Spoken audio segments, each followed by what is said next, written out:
Halo, kami dari kelompok ingin presentasikan materi kami yang akan tentang kebijakan politik. Pertama-tama kami akan memperkenalkan, yaitu saya sendiri Raymond Dida, lalu ada Asmara Rani Bureni, ada Teresa Tapung, ada Hen Wilosir, dan baik, tanpa memperpanjang waktu lagi, saya berikan waktu kepada pemateri pertama untuk mempresentasikan diri.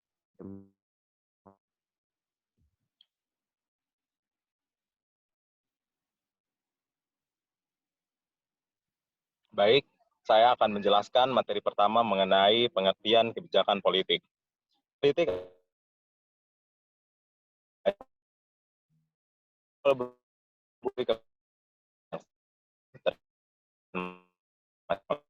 dimiliki oleh klien dan berbagai serta memiliki arahan-arahan yang bersifat otoritatif untuk melaksanakan berbagai tindakan pemerintahan di dalam yurisdiksi nasional, regional, munisipal, dan lokal. Untuk materi selanjutnya mengenai teori sistem politik akan dijelaskan oleh Rani Bureni.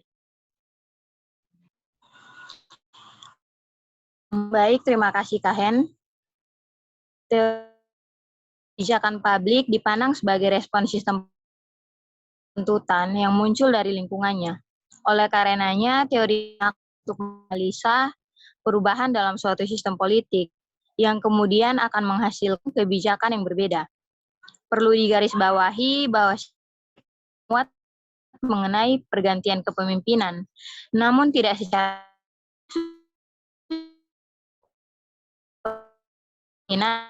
baik.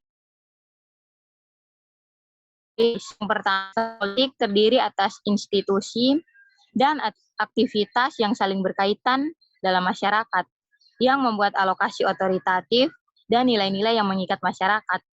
Dan yang kedua itu input ke dalam sistem politik, berasal dari lingkungan dan terdiri atas tuntutan dan dukungan.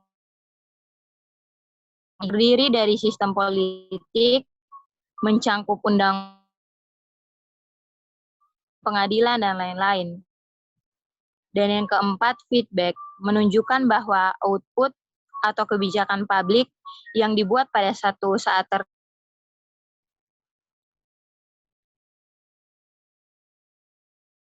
gitu.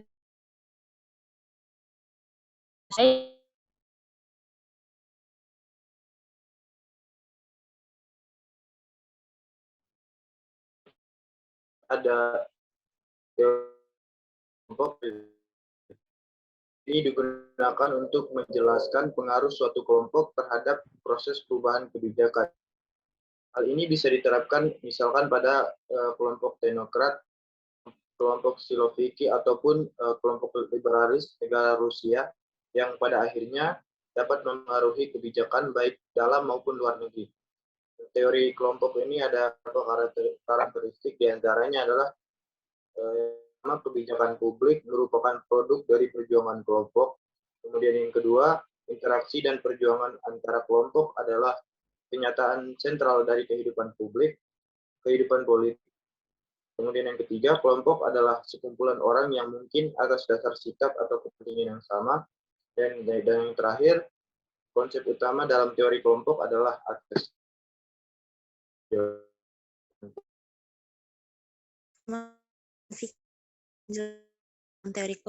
selanjutnya elit. Teori elit secara spesifik menjadi bagian dari teori kelompok dijelaskan sebelumnya. Namun teori ini hanya mengkhususkan satu kelompok masyarakat yang telah lama memegang kekuasaan di suatu negara.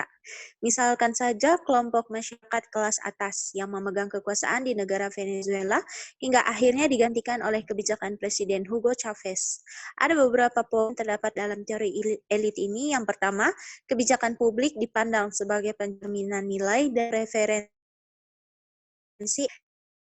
masyarakat di atas sedikit orang yang mempunyai power dan massa yang mempunyai power.